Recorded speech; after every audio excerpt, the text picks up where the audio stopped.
किसी के भी रास्ते में गड्ढा नहीं करना चाहिए।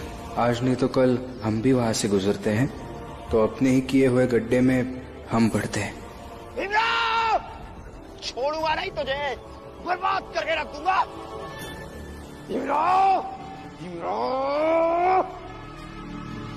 सुनिए,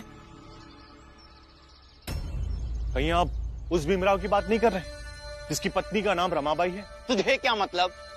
मतलब है, क्योंकि अब जिससे परेशान है उससे मैं भी परेशान हूं। आपका और मेरा दुश्मन एक ही है। देख, मेरा पारा बहुत गर्म है, तो पहेलियां बुझाने का समय तो है नहीं मेरे पास। तो कैसी बात है, क्या बात है, स्पष्ट बोल। दरअसल भीमराव की पत्नी रमाबाई मेरे जलपान गृह में काम करती है। तुम न्यायालय में दावा करोगे? नहीं गुरुजी, अब चाहे जो भी हो जाए मुझे करना तो पड़ेगा, नहीं तो कई सारे शंकर ऐसे ही खो जाएंगे। भीम, जीवन में यह आवश्यक नहीं है कि जो सैद्धांतिक तौर पर उचित हो वो धरातल पर भी वैसा ही आ जाए। सैद्धांतिक रूप में बच्चों की मृत्यु का उत्तरदायित्व किसी को तो स्वीकारना ही पड़ेगा, किंतु व्यवहार में उन उत्तरदायी लोगों तक पहुंचना उतना सरल नहीं है भीम। गुरुजी, मेरी आई कभी कभी हंसते हुए कहती थी, संसार में वही लोगों को याद रखा जाता है जो उन मुश्किल कामों को करते हैं जिन्हें करने के बारे में सोचना भी असंभव होता है।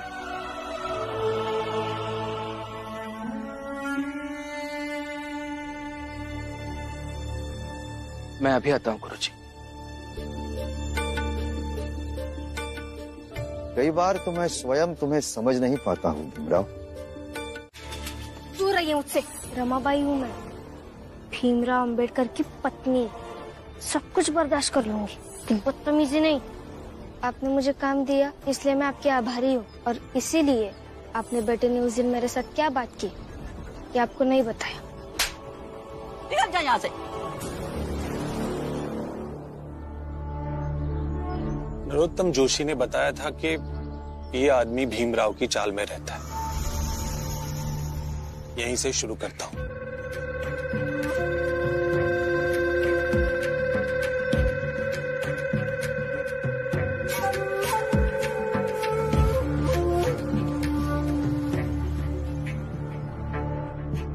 भाऊ, आप भीमराव को जानते हो? हाँ जानता हूँ। क्यों, तुम्हें भी ज्ञान लेना है क्या? नहीं, मुझे ये जानना था कि वो आदमी कैसा है। आदमी कैसा है? क्या मतलब? मतलब अब किसी को बताओगे नहीं तो मुझे आपको एक बात बतानी है। क्यों बताऊंगा मैं? बताओ बताओ। इधर आइए। दरअसल भीमराव की पत्नी जो रमाबाई है ना, वो मेरे जलपान गृह में काम करती है। वो मुझे बहुत पसंद करती है और मैं भी उसे पसंद करता हूँ। अरे क्या फालतू बातें कर रहे हो? अरे रमाबाई भीम के सिवा किसी दूसरे के साथ ढंग से बात नहीं करती है। लेकिन वो मेरे यहाँ काम करती है, मैं उसे पैसों वैसों की मदद करता रहता हूँ। फिर एहसान भी तो कोई चीज है ना। बताइए ना, उसका पति कैसा है? एकदम डरपोक आदमी है। अब तुम्हारी समझ में जो आए कर लो। बस यही जानना था आपसे। ये बात आप किसी को बताइएगा मत। ना ना, मैं क्यों बताऊंगा किसी को?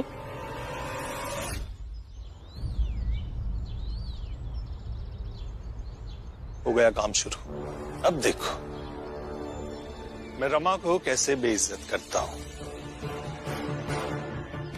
आखिर भीमराव भी तो एक मर्द है ना।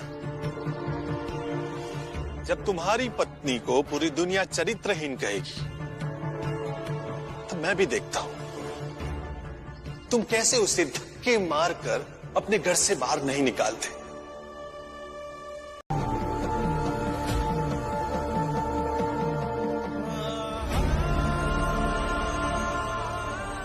इसे एक आना और दे दो, इसके महीने की जेब खर्च। एक आना नहीं मिलेगा, आधा आना मिलेगा। जो कमा नहीं सकता वो खर्चे में कटौती तो कर ही सकता है।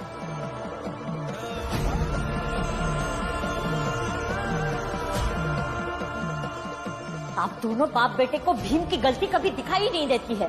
कल सिर्फ और सिर्फ उस भीम की वजह से हम सब सड़क पर आने वाले हैं। बाबा और भाई है ना इस घर के, तो बाहर जाकर कमा कर लाइए पैसे। घर में रखे हुए पैसे नहीं दूंगी मैं। एक बार मंजुला दीदी की चेन छुड़ाने भर के पैसे कमा लूंगा, फिर छोड़ दूंगा नौकरी और पढ़ाई करूंगा। तुम्हें सिर्फ पढ़ाई करनी है। माफ कीजिए बाबा, अब की ये बात मैं नहीं मान सकता।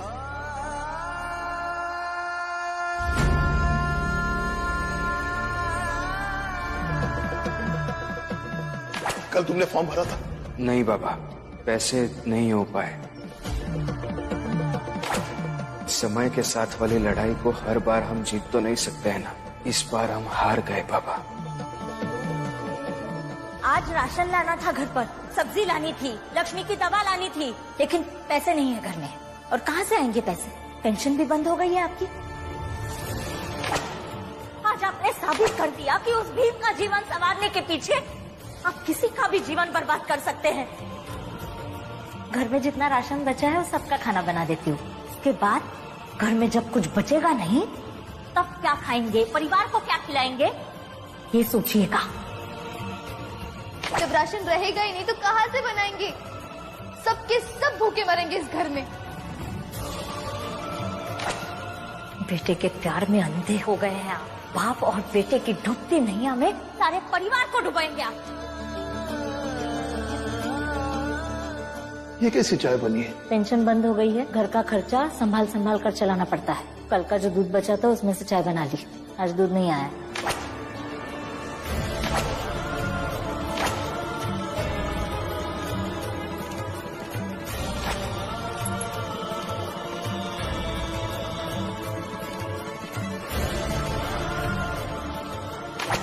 मैं ये काम करूंगा, और अब तो बाबा को पेंशन भी नहीं मिलेगी, तो ये काम करना ज्यादा जरूरी लग रहा है।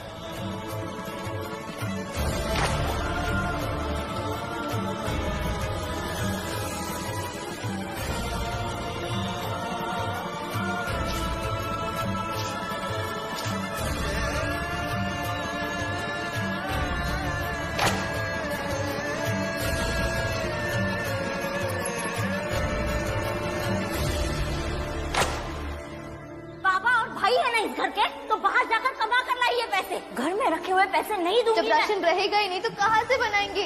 सबके सब भूखे मरेंगे इस घर में। आज आपने साबित कर दिया कि उस भीम का जीवन संवारने के पीछे आप किसी का भी जीवन बर्बाद कर सकते हैं। बेटे के प्यार में अंधे हो गए हैं आप। बाप और बेटे की डूबती नैया में सारे परिवार को डुबाएंगे। घर में जितना राशन बचा है वो सबका खाना बना देती हूँ। उसके बाद घर में जब कुछ बचेगा नहीं, तब क्या खाएंगे, परिवार को क्या खिलाएंगे, ये सोचिएगा।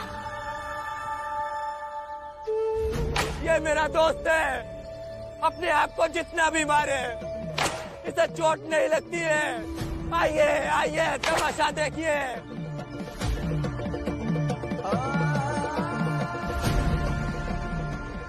रिश्ते बांटने का समय आ गया है। भीम, रमा, आज से इस हिस्से में तुम रहोगे, अपना खाना अलग बनाओगे।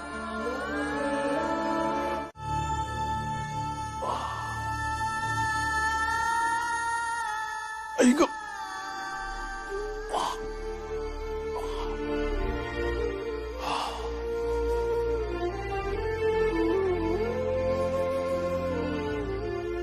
तुम भी ना राम जी करते वही हो जो तुम्हें सही लगता है। तुम्हारी कितनी भी तबीयत खराब हो, कितनी भी तकलीफ में हो, उसके बावजूद तुम अपनी मर्जी का ही करते हो। जब आज तुम्हें दर्द हो रहा था ना, तो ये देखकर तकलीफ मुझे हो रही थी। राम जी, आज तो तुमने ये कर लिया, लेकिन आज के बाद तुम ये नहीं करोगे।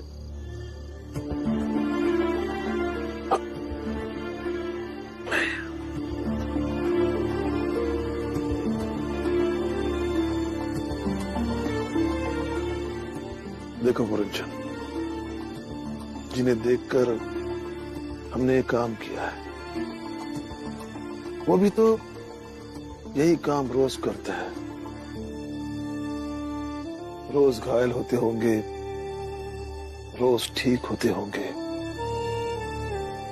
तो धीरे धीरे हमें भी आदत हो जाएगी। नहीं, डालनी पड़ेगी। और जब कमाने के सारे रास्ते बंद हो जाए तो कम से कम ये रास्ता तो रह जाएगा ना। अपना शरीर, अपनी क्षमता, अपनी तकलीफ, ये तो अपने हाथों में है ना। बाबा,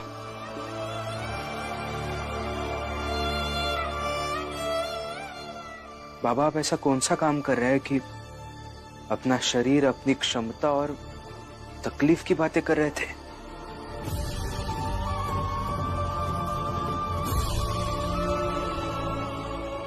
बताइए ना बाबा, ऐसे देख क्यों रहे हैं मुझे? देख रहा हूं एक पड़ोसी को दूसरे पड़ोसी की। इतनी चिंता नहीं करनी चाहिए। कैसी बातें कर रहे हैं आप बाबा? बाप बेटे हैं हम दोनों, अचानक से पड़ोसी कब हो गए? एक बार बंटवारे की लकीर खींच जाए तो पड़ोसी ही होते हैं ना। और मैं नहीं चाहता कि किसी पड़ोसी को ये बताना चाहिए कि मैं कौन सा काम करता हूं, कहां जाता हूं।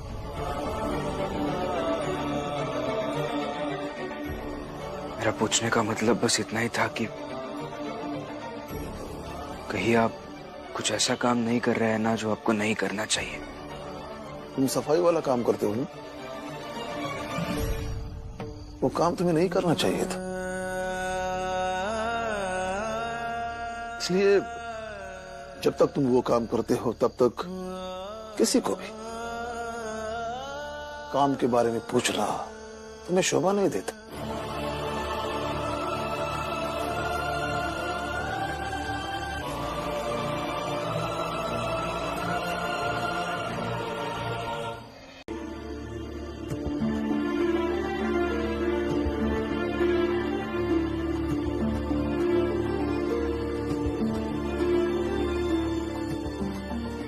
सुनिए, खाना बन गया है, खाना खाने आ जाइए।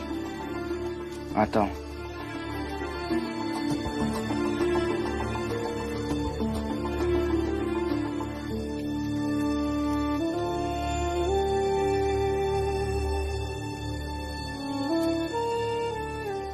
रमा,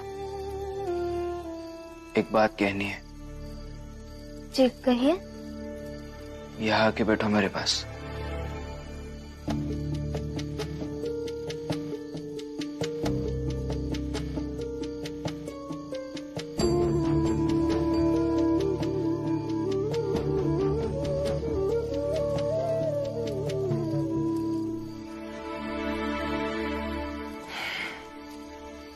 देखो रमा, आज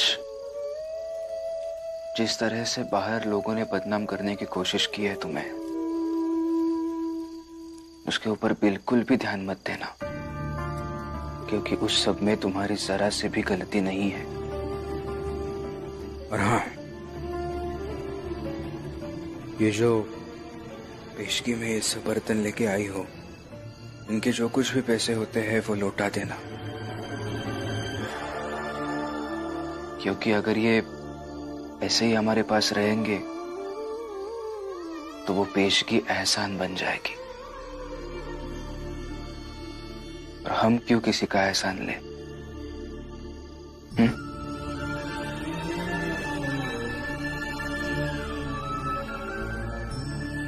क्या हुआ, देख क्या रही हो? यही देख रही हूँ कि मुझे कितने अच्छे पति मिले हैं, जिनको दुनिया की परवाह नहीं है। अपनी पत्नी पर इतना विश्वास है कि उन्हें पूरी दुनिया छोटी लग रही है। मैंने भी आस पड़ोस में कई मर्दों की कहानी सुनी है कि कैसे किसी छोटी सी बात पर अपनी पत्नियों पर लांछन लगाते हैं। लेकिन आपको देखकर लगता है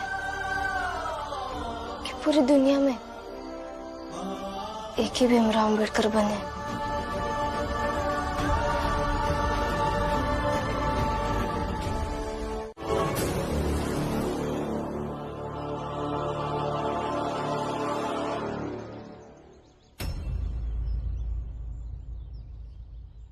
दरोगा साहब, आप यहाँ वहाँ छोड़ो भीमराव, पहले ये बताओ कि कितने बच्चे तैयार हुए।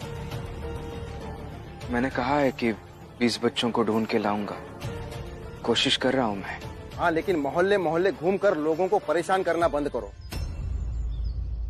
कुछ लोगों ने शिकायत की है, अगर फिर से शिकायत आई तो पकड़ के ले जाऊंगा। मैं कहाँ किसी को परेशान कर रहा हूँ, मैं बस लोगों से बातें कर रहा हूँ, उन्हें समझा रहा हूँ। छोटी जात के हो, बिना बड़ी जात के मर्जी के उनसे बात करना भी परेशान करना ही है। हाँ दरोगा जी, जरा अच्छे से समझाइए।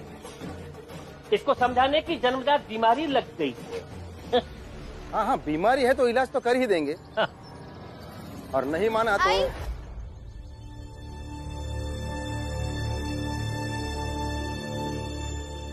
दूध लेने गई थी वहाँ, तो पड़ोस की चौल वालों ने पता है क्या कहा? कहा कि तुम्हारी देवरानी का चक्कर किसी गैर मर्द के साथ चल रहा है। अब क्या बताऊं आई, ये सुन के मेरा सर शर्म से झुक गया। देवरानी मतलब? देवरानी मतलब भीमराव की पत्नी। मतलब रमाबाई। दरोगा साहब, और कौन?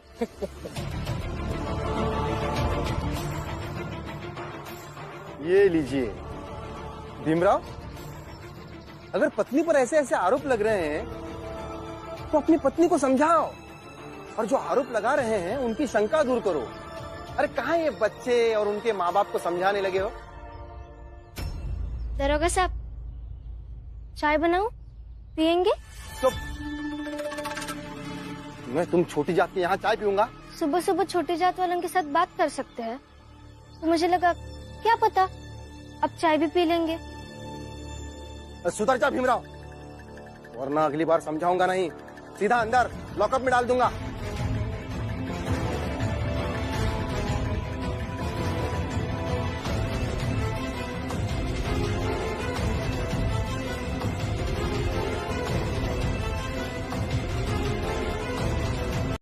रमा बेटा, इधर आओ।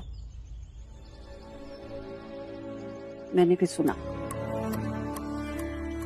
और मैं जानती हूँ ये सब मेरे बेटे साधव की वजह से हो। मैं भी उसको ढूंढ रही हूँ। बेटे की गलती के लिए मैं शर्मिंदा हूँ। रमा बेटा, तुम घर जाओ, बाहर रहोगी तुम पर कीचड़ उछलते रहेंगे। बाद में तुम आ जाना यहाँ काम करने। तुम फिक्र ना करो, तुम्हारे पैसे नहीं कटेंगे। नहीं काकी, लोग तो कहेंगे ही, और मेरा दिल जानता है, मेरे पति भी जानते हैं कि मैं कैसी हूँ। दुनिया वालों से क्या लेना देना है। मैं बर्तन साफ करती हूँ। रमा दीदी, शंकर वहाँ मैदान के पीछे वाले घर में घायल हो गए। वो मेरे साथ फैक्ट्री में काम करता था। उसने कहा है कि आपको बताना है। कहाँ है वो? चल मेरे साथ। कहाँ है? चलो।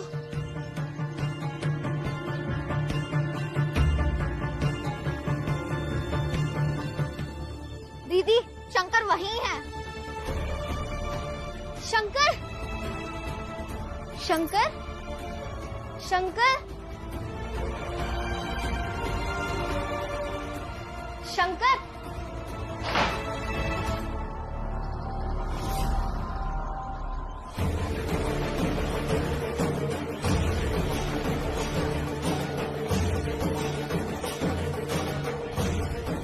बदनाम कर दे उसे। इससे तेरा भी बदला पूरा हो जाएगा और मुझे भी खुशी मिलेगी।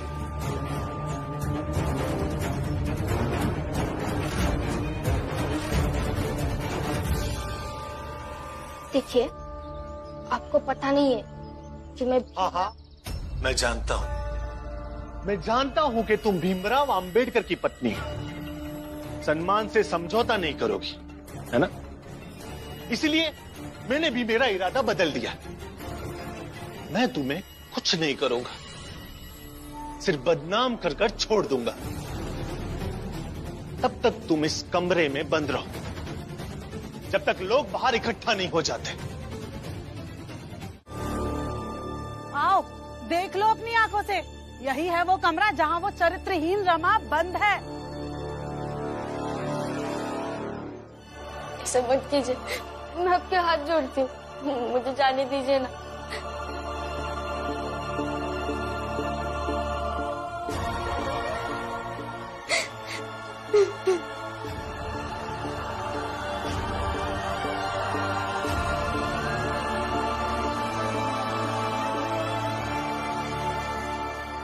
रमा,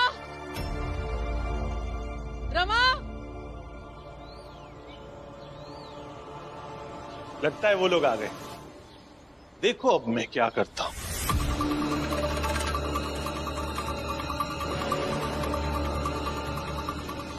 मेरा काम हो गया, मुझे जो करना था मैंने कर दिया। अब मैं चलता हूं। तुम नहीं आओगी?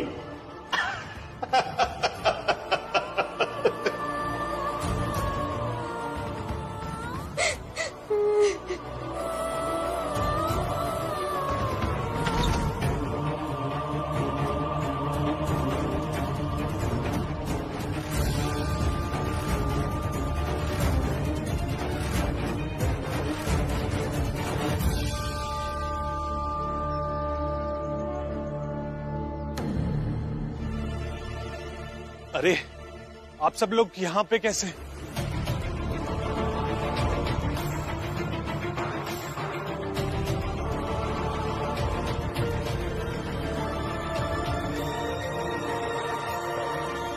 रमा, बुआ, रमा,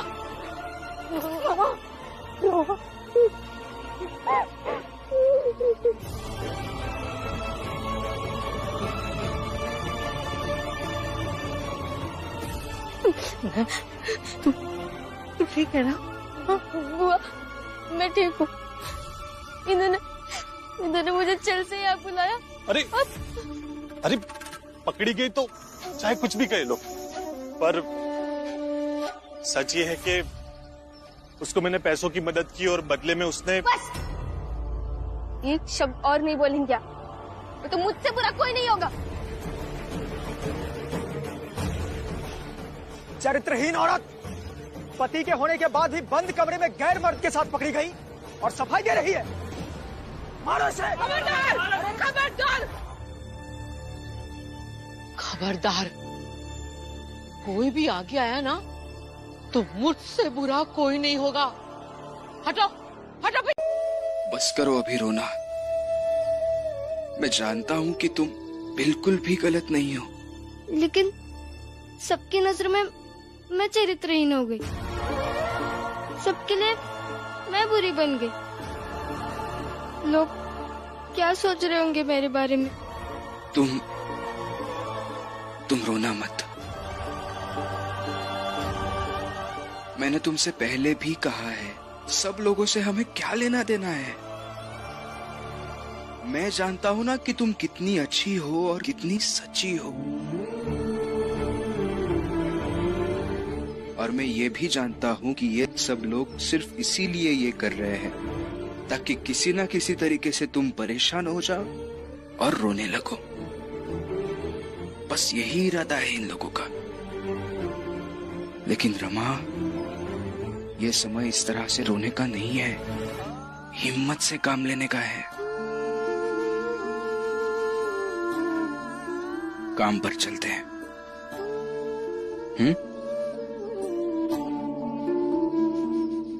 अब की जगह कोई और होता तो मैं सब कुछ खो देती, मैं आज बर्बाद हो जाती।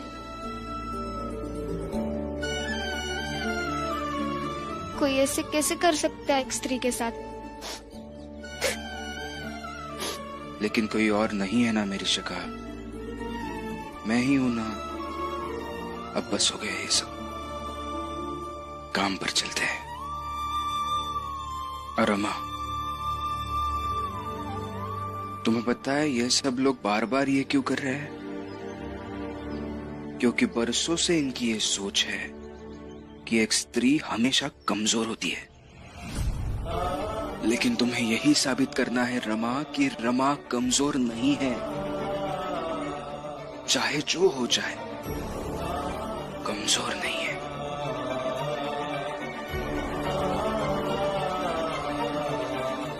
फिर से रोने लगी हो तुम। चलो मैं एक काम करता हूं, तुम्हारे काम की जगह पर तुम्हें छोड़ता हूं और वहां से मैं काम पर जाता हूं। उठो, आजा।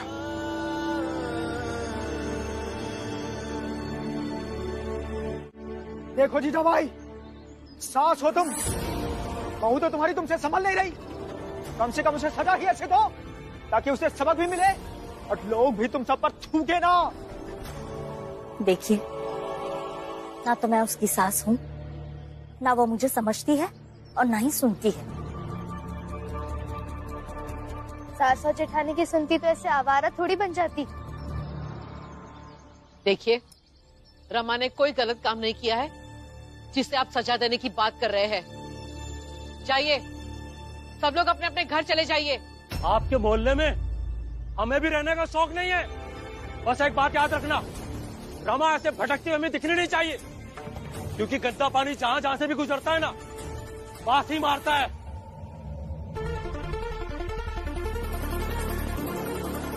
चलो भाइयों, चलो।